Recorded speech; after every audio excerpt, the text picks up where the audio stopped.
வணக்கம் என்னாரே நட்புகளே. இந்த வீடியோ இனிமேல் நான் தான் போடுவேன் இந்த சேனலில், அதையும் சொல்லிக்கிறேன். காரணம் என்னென்னா, அந்த அம்மா இனிமேல் என் கூட சேர்ந்து எதுவுமே வேலை பார்க்க மாட்டாங்க. அவங்க வேலையை அவங்க பார்த்துக்குருவாங்க. என் வேலை நான் வீடியோ போடுறது. காலையில் சிக்கா சூர்யா அபிஷியலுக்கு வீடியோங்கிறது பேரையும் மாற்ற போகிறேன். சிக்கா சூர்யாலாம் இனிமேல் கிடையாது, சிக்கா மாமா அபிஷியல். ஏதோ ஒன்று மாற்றி அதுக்கு கமெண்டில் நீங்கள் சொல்லுங்கள், அதை அப்புறம் பேசிக்கிடுவோம். இவன் எப்படி தெரியுமா, நீங்கள் உண்மையான பச்சோந்தி என்னையே சொல்கிறீங்க. நீ தான் மாமா பச்சோந்தி, இங்கே ஒன்று பேசுகிற அங்கே போய் ஒன்று பேசுகிற, மாறி மாறி உருட்டுறங்கிறீங்க. ஆனால் நெஜ பச்சோந்தி யார் தெரியுமா? என் கூட இருக்கா பற்றிங்களா? இவ தான். நைட்டு வரைக்கும் பிள்ளைகளை 10 மணி 10:15 வரைக்கும் காணோம்னு ஒன்று அவ்வளோ தூரம் படபடப்பில் எங்கே போவோம்? சங்கரன் கோயிலுக்கு கூப்பிட்டு போயிருப்பானா, இல்லை தாராபுரத்துலேயே வச்சுருப்பானா, இல்லை திருப்பூருக்கு போயிருப்பானா, என் பிள்ளைகளை என்ன பண்ணானோ ஏது பண்ணானோ அப்படின்னு சொல்லி ஒவ்வொரு எப்படி சொல்கிறீங்க, அழுக புலம்பல். பெத்த தாய்க்கு அந்த வழி இருக்கும். என்னடா பிள்ளைய போனாங்க, அவன் செல்ஃபோனையும் எடுத்துகிட்டு போகல. காலையிலே ஏதோ சண்டை போட்டா போல், நீ போயிட்டு 6 முறை மெதுவாக வா, சாயங்காலமாக வா அப்படின்னோடனே அவன் புரிஞ்சுக்கிற மாட்டானா? அப்போ இவங்க 2 பேரும் சரக்கடிக்க போகிறாங்க போல், இல்லை வேறு ஏதோ நடக்க போகுது போல், அதனால தான் நம்மளை மெதுவாக வா அப்படிங்கிறாங்கன்னு சொல்லிட்டு அவன் செல்ஃபோனை வச்சுட்டு அவன் பாட்டுக்கு போயிட்டான். ஃபோனும் கொண்டு போகல. அந்த இடத்துல போன இடத்துல பார்த்தா சனி ஞாயிறு தான் பாலவிநாயகன் வருவேன். நேற்று என்ன பண்ணியிருக்கேன், பிள்ளைகளுக்கு லீவுன்னு சொல்லி ஏற்கனவே அவனுக்கு தெரிஞ்சு வச்சு போல. அதனால் சரி அவன் மதுரைக்கு கூப்பிட்டு போயிட்டா. அதுக்கப்புறம் 3 மாதத்துக்கு பிள்ளையை பார்க்க முடியாது. இவளும் அவனுக்கு +2 முடிஞ்சு போச்சு, காலேஜில் போய் சேர்க்க போகிறான். சின்னவனையும் அவன் அநேகமாக மதுரைக்குள்ளேயே ஒரு ஸ்கூலில் சேர்த்து விட்ருவா போல் அப்படின்ட்டு பிள்ளையை பார்க்கணும்னு சொல்லி ஹாஸ்டலுக்கு ஃபோனை போட்டு விட்டுறாதீங்க, அவன் அங்கேயே இருக்கட்டும், நான் வந்துக்கிட்டு இருக்கேன்னு சொல்லியே ஒரு 50 ஃபோன் கிட்ட அடிச்சிருப்பான் போல். ஹாஸ்டலு இவருக்கு பிரின்சிபலுக்கு அடிச்சுட்டு, அவங்க தானே பாதுகாவலர்கள், அவங்களுக்கு அடிச்சுட்டு இவன் போயிருக்கேன். அப்போ இந்த விஷயம் எதுவுமே எனக்கு தெரியாது. நான் என்ன பண்ணேன், ஒரே வார்த்தை விட்டுட்டேன். என்னென்னா, அது எப்பயுமே நான் பேசுகிறது தான். இவன் கோகுல் பிறக்கும்போது அவன் நான் அவனை பார்க்கும்போது இவங்க கூட எவ்வளோ நாள் பழக்கம்? 6 வருஷம் இருக்குமா? அது அதிகபட்சம் போனால் 7 வருஷம் இருக்குமா? இப்போ அவனுக்கு வயசு என்ன? 13 12 வயசு முடிஞ்சு 13 வயசு ஆகுது. இப்படி இருக்கும்போது அவன் எப்போ பிறந்தவன்? நான் அவனை எப்போ போய் பார்த்தேன்? நான் போகும்போது 2 பிள்ளைகளும் இருந்தாங்க. கொரோனா டயத்தில் தான் நான் செட்டிப்பாளையத்துக்கு போகிறேன். 2 பையலுங்க இருக்கிறது எனக்கு அப்புறம் தான் தெரியும். திலீப்பாங்கிறவனு ஹாஸ்டலில் படிக்கிறான், கோகுல் ஹாஸ்டலில் படிக்கிறாங்கிறதுக்கு அப்புறம் தான் நான் போய் பார்த்து, இவ தான் என்னை அறிமுகப்படுத்தி வச்சு, அதுக்கப்புறம் இவர் தாண்டா நீங்கள் அத்தான்னு கூப்பிடணும் அப்படின்னு சொல்லி இவ தான் வளர்த்தான். அப்போ அவனுக்கும் தெரியும், பாலவிநாயகத்துக்கும் 2 பிள்ளைகளுமே அவன் பிள்ளையே தான், நான் இடையில வந்தவன் தான் சொல்லி நான் ஒரு வார்த்தை விட்டுட்டேனா. இந்த மாதிரி கோகுல் எனக்கு பிறந்தவன் அப்படின்னு சொல்லி நான் சொல்லிட்டேனா. அதுதான் அவர் நேற்று அவங்க 2 பிள்ளைகளையும் கூட்டிகிட்டு ஸ்டேஷனுக்கு போயிட்டாரான். இவன் எப்படிலாம் பாருங்களேன், அவனே இடம் இல்லாமல், வீடு இல்லாமல், அட்ரஸ் இல்லாமல், சும்மா அன்னன்னைக்கு சம்பாதிக்கிறத குடிக்கிறதுக்கும் சாப்பிட்றதுக்கும் வச்சுக்கிட்டு அவன் புழப்பா ஓட்டிக்கிட்டு இருக்கான். இவன் எப்படி இந்த 2 பிள்ளைகளை வச்சுக்கிட்டு பார்ப்பேன்? அதுக்குள்ளே என்னையை போட்டு பாடாப்படுத்தி அவன் சங்கரன் கோயிலுக்கு கூப்பிட்டு போயிருப்பான், என் மாமியார்கிட்ட போய் விட்டுருப்பான். இல்லாட்டினா அவன் தனியாக வீடு பிடிச்சி. நான் ஒன்று கேட்குறேன், இந்த இடத்துல ஒரு விஷயம் நல்லா எல்லாருமே புரிஞ்சுக்கிறணும். குறிப்பாக இவ புரிஞ்சுக்கிறணும். இவன் மேலே எனக்கு இப்போ காலையிலேருந்து வேறு சண்டை ஓடிக்கிட்டு இருக்கு. அதை நான் அப்புறமா அங்கே பேசிக்கிறேன். இப்போ அதுக்கு விஷயத்தை நான் முடிச்சிடுறேன். இதை கேட்டுக்கங்க.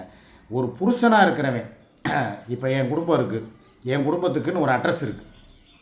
சுமி இல்லை அசாரு அச்சுங்கிறவங்க ஒரு இடத்துல இருக்காங்க, கூடல் நகர் அப்படிங்கிறது உலகத்துக்கே தெரியும், எனக்கும் தெரியும். நானும் போய் பார்க்குறேன், வர்றேன், எது வேணும்னா வாங்கி கொடுக்குறேன், வர்றேன். என்ன தான் அவங்க கூட நான் இல்லாட்டினாலும் எங்கே இருக்காங்கங்கிறதுக்காகவாது ஒரு அடையாளம் வச்சுருக்கேன்ல. அதே மாதிரி இவனுக்கு என்ன அடையாளம் இருக்குது? ஒரு இடத்துல இருக்கிறேன், அப்போ இருக்கிறவன் இங்கே இருக்கான் அங்கே இருக்கான்னு சொல்லி இவளுக்கு தெரிஞ்சுக்கிற வேணாமா? நாளை பின்ன ஏதோ ஒரு நல்லது கெட்டது ஏதோ ஒன்று இருக்குப்பா, ஒரு பேச்சுக்கே வச்சுக்கிடுவோம். இப்போ இந்த நேரத்தே பிள்ளைகளை காணோம், டக்குன்னு என்ன பண்ணணும்? ஸ்டேஷனில் போய் கம்ப்ளைண்ட் பண்ணுறதா இருந்தாலும், அவர் யாருமா? என் வீட்டுக்காரரு. சரி, அவர் நம்பரு தெரியாது, எந்த இடத்துல வசிக்கிறாரு தெரியாது, அவர் யார் கூட பெருக்கிறாரு தெரியாது. எல்லா கேள்விக்குமே தெரியாதுன்னு பதில் சொன்னால், ஒரு ஆத்திர அவசரம்னா எப்படி நீ போய் நிற்ப? உன்னுடைய ஃப்யூச்சரை யோசிச்சுப்பார். இப்போ நான் என் கூட இருக்கிற சரியாக போச்சு, நீ நல்லது கெட்டது எது செஞ்சாலும் நான் பொறுமையாக அடங்கி போகிறேன். அதனால் என் கூட இருந்துக்கிட்டு, சரி நான் என்னுடைய உழைப்பு 2 பேர் வீடியோ போடுறோம், சம்பாதிக்கிறோம், நெகட்டிவாக யோசிக்க வேணாம், பாசிட்டிவாகவே போவோம். சப்போஸ் திடீர்னு நான் நீ இந்த சத்தம் போட்டு என்னை வீட்டுக்கு போங்கிற, உன் பேக்கை தூக்கிட்டு கிளம்புங்கிற, நான் கிளம்பிடுறேன். உனக்கு உன் புருஷங்கிற அடைக்கலமும் இல்லை. பிள்ளைகளையும் வந்து பார்த்துக்கிறதுக்கு நாளைக்கு அவங்கள படிக்க வைக்கிறதுக்கு ஒரு ஆண் துணையோ, ஏன்னா ஒரு கை தட்டினா ஓசை கிடையாதுல்ல, 2 கை தட்டினா தானே ஓசை. அப்படிங்கும்போது அவங்கள பார்த்துக்கிறதுக்கு ஒரு ஆள் வேணுமா வேணாமா? பகைக்கிறது யாரை பகைக்கணும்? என்னைய பகைக்கிறதா? ஒரு செகண்டில் மாறுறாங்க. அப்படியே அவ்வளவு நேரம் பார்த்தா அப்படியே அம்பி மாதிரி அழுதுகிட்டு இருந்தா, ஐயோ என் பிள்ளைகளை காணமே மணியாச்சே, அவன் என்ன பண்ணானோ ஏது பண்ணானோ எனக்கு தெரியலை, எல்லாத்துக்கும் நீ தான் காரணம், நீ பேசின பேச்சில் தான் அவன் பிள்ளைகளை வச்சுக்கிட்டு விட மாட்டேங்கிறான், ஸ்டேஷனுக்கு போயிட்டா அப்படி இப்படின்டா. ஆனால் வந்ததுக்கப்புறம் அவளுடைய சுய புத்தியை பற்றியில அப்படியே தலைகளை மாறிச்சா. இதுதான் சொல்கிறது இவ புத்திங்கிறது. பொம்பளைங்க புத்தின்னு நான் சொல்ல மாட்டேன். பெண்கள் எவ்வளவோ பேர் இருக்காங்க. ஒரு நேரம் சண்டை போட்டால் ஒரு நேரம் வந்து சமாதானமாக போவாங்க, ஒரு நேரம் வந்து நம்மளை டாமினேட் பண்ணாமல் அடக்கி போவாங்க. ஆனால் இவ விஷயம் எப்படி தெரியுமா? இவ தான் எல்லாம் ராஜ்யம். அல்லி ராணின்னு கேள்விப்பட்டிருக்கீங்களா? அல்லி ராஜ்யம், அந்த கேரக்டர் இவ கேரக்டர். அப்படி போகிறவங்கிட்ட நம்ம இருக்க முடியுமா? நேற்று என்ன நடந்துச்சு? ஒரு சாதாரண விஷயம். ஒரு மிக்சிங்கிறது என்னது? ஒரு வீட்டுக்கு தேவையான ஒரு பொருள். எனக்கு தெரிஞ்சு நான் வந்து அந்த ஒரு மிக்சி அவங்களுக்கு வாங்கி கொடுத்தேன். பிரீத்தி மிக்சியாக ஏதோ ஒரு மிக்சி, ஞாபகம் இல்லாது, அது பேரை கூட மறந்துட்டேன். அந்த மிக்சி வாங்கி 20 வருஷமாக அந்த பொம்பளையை வச்சு உட்காந்து ஓட்டிக்கிட்டு இருக்கா. யார்? என் வீட்டுக்காரம்மா சுமியை தான் சொல்கிறேன். 23 வருஷமாக ஒரு மிக்சியை வச்சு ஓட்டி அது காயில் பொசுங்கி போச்சா, இல்லை மிக்சி வந்து ரிப்பேர் ஆகிறது தானே? இல்லை என்கிட்ட சொல்லியிருந்தா கூட நான் ரிப்பேர் பார்த்து மோட்ரு மாற்றி கொடுத்துருந்துருப்பேன். ஆனால் அதுக்கு வழி இல்லாமல் மிக்சியை தூக்கி குப்பையில் போட்டாங்களா, எங்கே போட்டாங்கன்னு தெரியல, மிக்சி இல்லை. சரி, ஒரு மனிதனுக்கு மனிதாபிமானம்னு ஒன்று இருக்கும்ல. சரி, ஒரு வார்த்தை இவ்வளோ தூரம் கேட்குறாங்க வைக்கிறாங்க, ஒரு மிக்சி தானே, எவ்வளோ வந்துட போகுது? நம்ம வீட்டில் ஏதாவது இல்லாத பொருள் இருக்கா? இது நான் எதுக்கு திருப்பி சொல்கிறேன்னா, நைட்டு எவ்வளோ பேர் 10 மணி லைவ் பார்த்தீங்கன்னு சொல்லி எனக்கு தெரியாது. ஏன்னா நம்ம லைவ் வேறு, இந்த சேனல் வேறு, அந்த சேனல் வேறு. அதனால் நைட்டு பார்க்காதவங்களுக்கு தான் இது விளக்கம். ஒரு 3000 ரூபா மிக்சி அதிகபட்சம் போனேன். இப்போ நான் என்ன முடிவு எடுத்திருக்கேன், இந்த 3000 ரூபா 3500 ரூபாயை கூட ரொக்கமாக போய் வாங்கி கொடுக்காம இன்ஸ்டால்மெண்ட்டில் வாங்கி கொடுக்க போகிறேன். இவனால் 0% இன்ட்ரெஸ்ட்டில் யாராவது இன்ஸ்டால்மெண்ட்டில் இருந்தால், ஏன்னா நீங்கள் கேட்பீங்க, ஏன்டா டேய் உன் வீட்டுக்கு வாங்கி கொடுக்குறதுக்கு கூடவா இன்ஸ்டால்மெண்ட்டு? அந்த மிக்சி எவ்வளோ வந்துட போகுது? 3 ரூபா 3500 வரும், அதிகபட்சம் போனால் எவ்வளோ வரப்போகுது? இதை கூட இன்ஸ்டால்மெண்ட்டுங்கிற அந்தளவுக்கு எதுக்குடா அவளுக்கு நீ பயந்து போய் இப்படி நீ ஒரு வாழ்க்கை வாழணுமான்னு சொல்லி நீங்கள் கேட்பீங்க. நான் அதுக்கெல்லாம் பயப்படவே கிடையாது.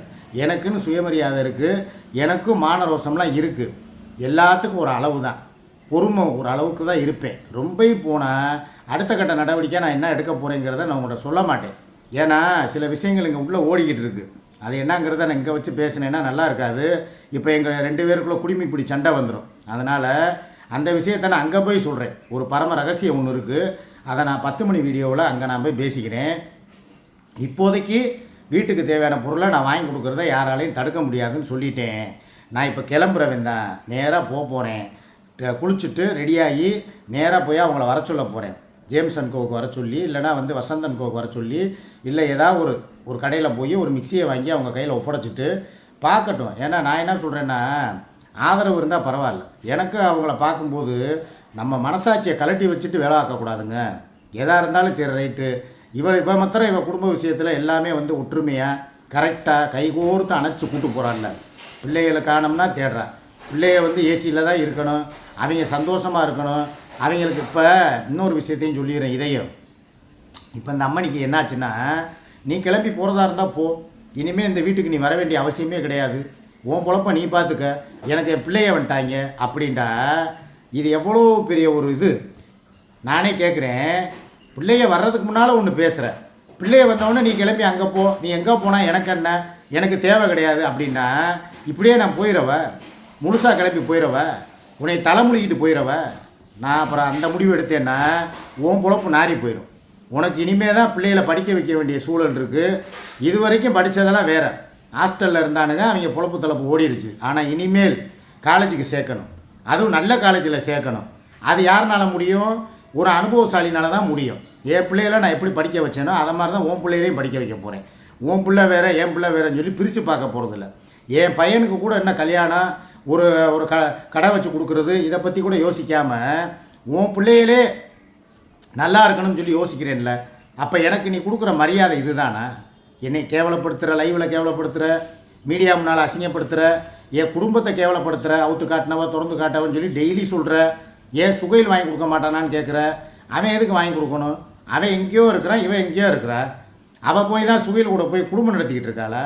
இல்லை என்னைய மாதிரி இங்கே வந்து இங்கே உட்காந்துக்கிட்டு அந்த வார்த்தையை நான் சொல்ல விரும்பலை. உட்காந்துக்கிட்டு குடும்பத்தை நடுத்தருவில் விட்டுட்டு உட்காந்துக்கிட்டு இருக்கானா, இல்லை இவன் உட்காந்துக்கிட்டு இருக்காளா சுமி, இல்லை என்றைக்கு அவங்க 2 பேரும் சந்திச்சிருக்காங்க. ஏதோ நீ சொல்கிற வீடியோ காலில் அவுத்து காட்டுற, அதனால தான் வந்து அவன் 2 பேரும் காதல் பண்ணுறாங்க. நீ பார்த்தியா? பார்க்காத விஷயத்த பேசக்கூடாது. இன்னும் நிறைய விஷயம் பேச வேண்டியது இருக்குது. ஆனால் இப்போதைக்கு நான் இங்கே வச்சு பேசினா வெட்டி சண்டை வரும். அதனால் நான் இதோட ஸ்டாப் பண்ணிக்கிறேன். நான் அங்கே போய் சில விஷயங்கள்லாம் உங்களுக்கு நான் எடுத்து விடுறேன். அப்போ தான் தெரியும். நன்றி, வணக்கம், பாய்.